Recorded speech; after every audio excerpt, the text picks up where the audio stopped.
to delegate one thing, or if you were to automate one thing, how much time would that give you back to sell something else? Okay.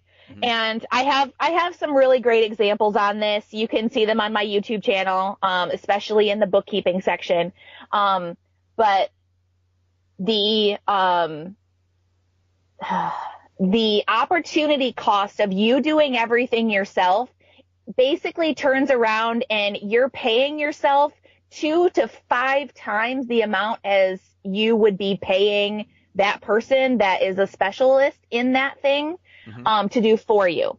So for my clients that have a really, really tight budget and their business just isn't where it needs to be, and where they want it to go, it's not quite working there yet, we automate first. So I would rather have you put $50 a month into some tools to automate your different pieces of your business that can be automated. And automation can usually get you back somewhere between, depending on your business, mm-hmm. 30 and 60% of your life. Oh, wow. If you do it right. You know, so my clients may put, their initial meeting with me may put $200 to $300 towards me to show them what can be automated. And then they choose whether they want to implement it or they want me to.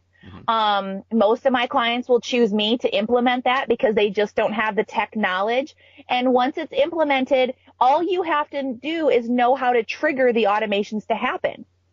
And if you can trigger those, then you don't have to worry about them anymore.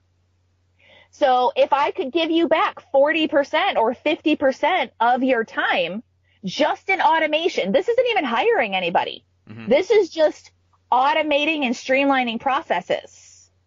And heaven forbid giving you a product to sell, because a lot of people that are in a service-based industry are selling themselves or some version of themselves, mm-hmm. And not a product. So those people have the hardest time developing a product out of what they sell, because they think, you know, we talk about the hourly versus a project or a product piece. Mm-hmm. And if you can turn your service into a product, it's a heck of a lot easier for you to sell. So that's another thing that we work on to get time back. Because if you are talking to somebody on the phone and you say, yes, I have a package, and that package is $3,000 and it gets you 3 months worth of yada, yada, yada, or 6 months worth of my service, right? Then it's much easier because the person says, okay, I can put out $3,000 for that, no problem. Mm-hmm. But when you say it's $200 an hour and they ask you how many hours it's going to take, and you say, well, I don't know, that's based on you, that's a much harder sell. Right. Right? Because people don't know what the end result's going to be. Now, I will also teach, I also teach my clients how to build their contracts so they're generally specific enough where you don't get scraped over the coals, mm-hmm. Because clients tend to add things and you want to make sure you have contingencies for that. But, these are just the things. This is general business that you're not taught because you are out saving the world in your superhero costume doing what it is you do. But the consequences of the business world behind that are what is going to either help you or help you fail, mm-hmm. because you don't understand the way that the innately the world works in business, because you're so focused on how you're saving the world. And that's where all of that stuff comes in.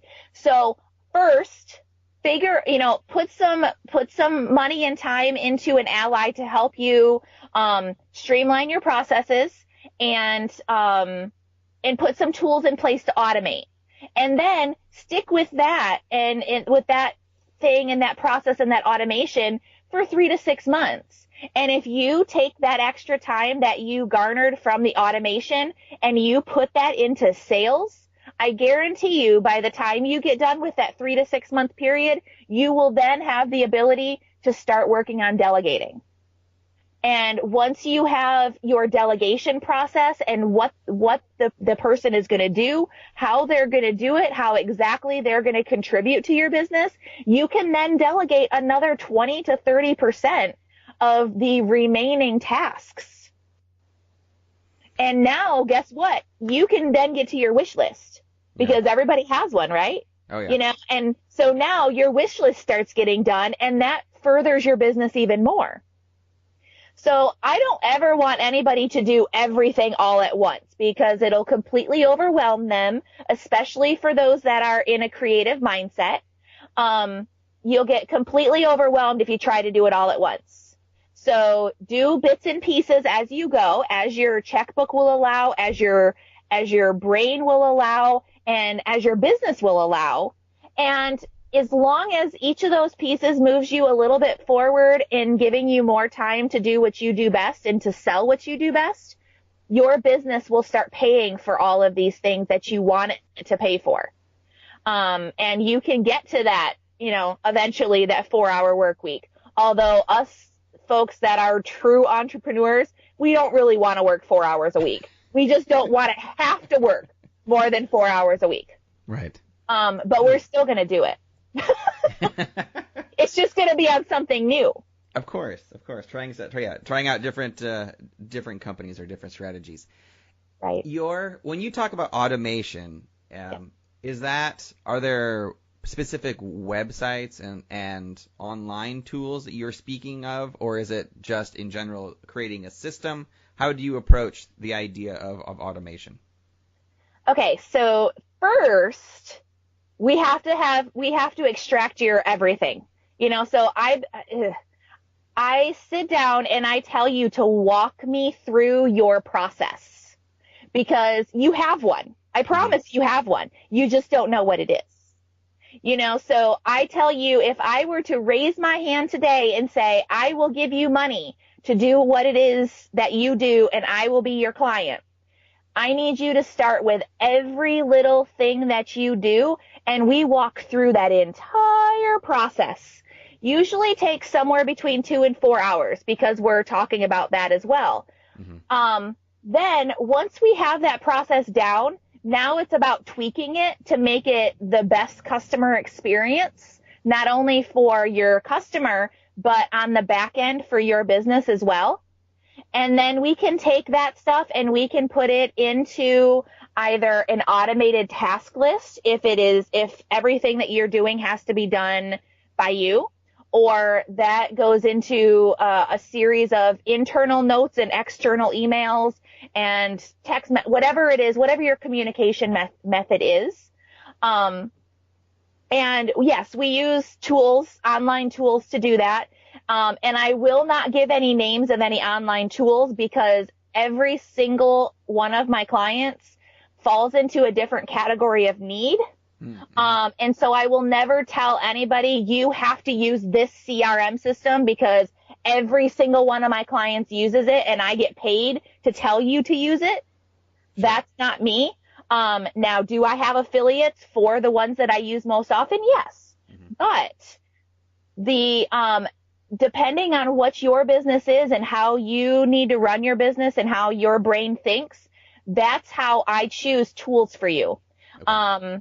And I mean, I can tell you that a good portion of my business now, 2017 now, comes from me answering tool questions in Facebook groups.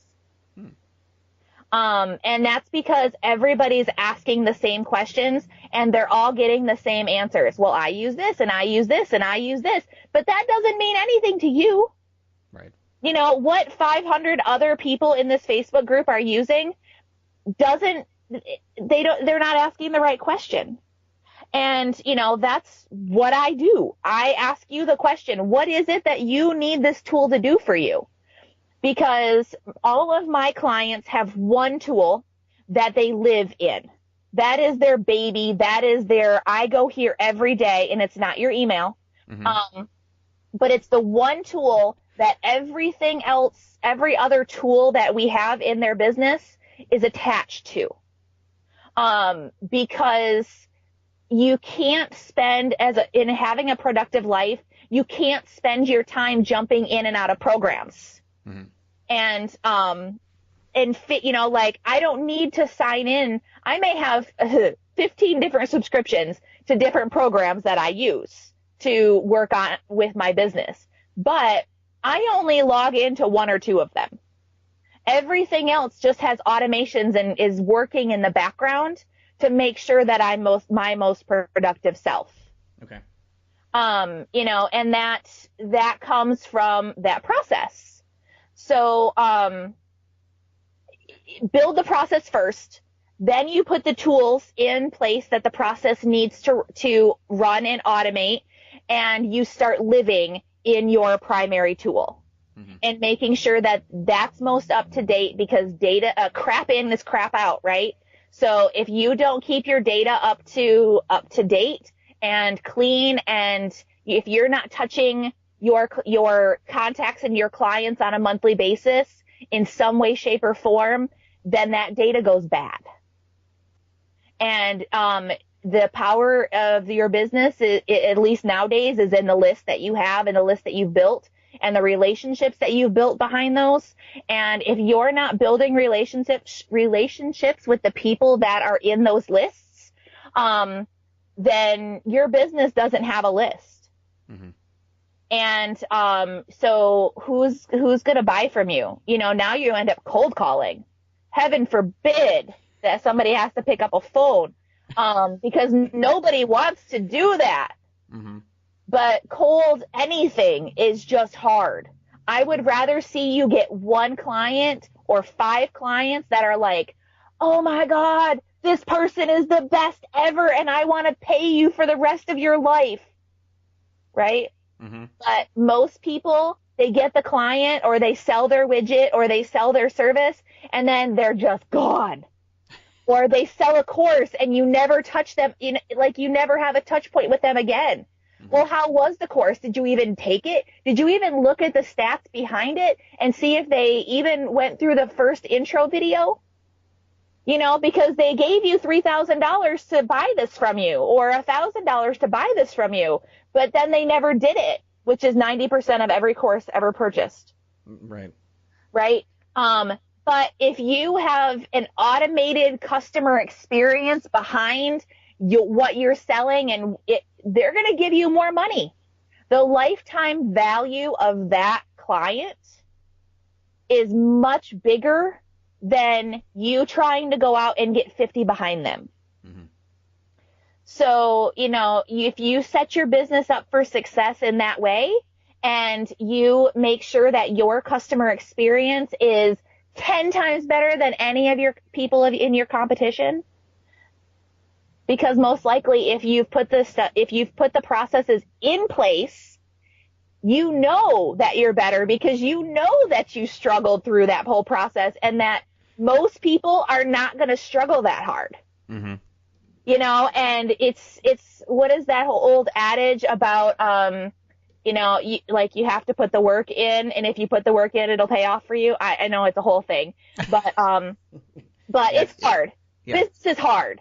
It's not meant to be easy. And the people that make it look easy have the universe on their side. And believe me, I have a couple of those in my life. And I just look at them every time something is freaking amazing and their business gets 50 new customers and they just made $1 million this month. And I'm like, they're not even working for it. These are not big people. These are little small business owners, and they post on Facebook and they're like, I just got a $10,000 client and I didn't even have to make a cold call. And I'm like, oh, universe, please just jump in front of me and hit me like a Mack truck. Mm-hmm. Because we're all there and we all know those people, right? Oh, yeah. We all know those people that things just come so easily to. And, we sit here and we're working hard and we're doing what needs to be done. But you know what? If you put those general principles in place and you're not one of those people that the universe favors on a daily basis, mm-hmm. Then you make it for yourself. And yeah, it's going to be work. I promise it's going to be work and you're going to have to stick to it. but you will come out on the other end much, much better with a business that can run without you, with customers that are buying your heart and soul. And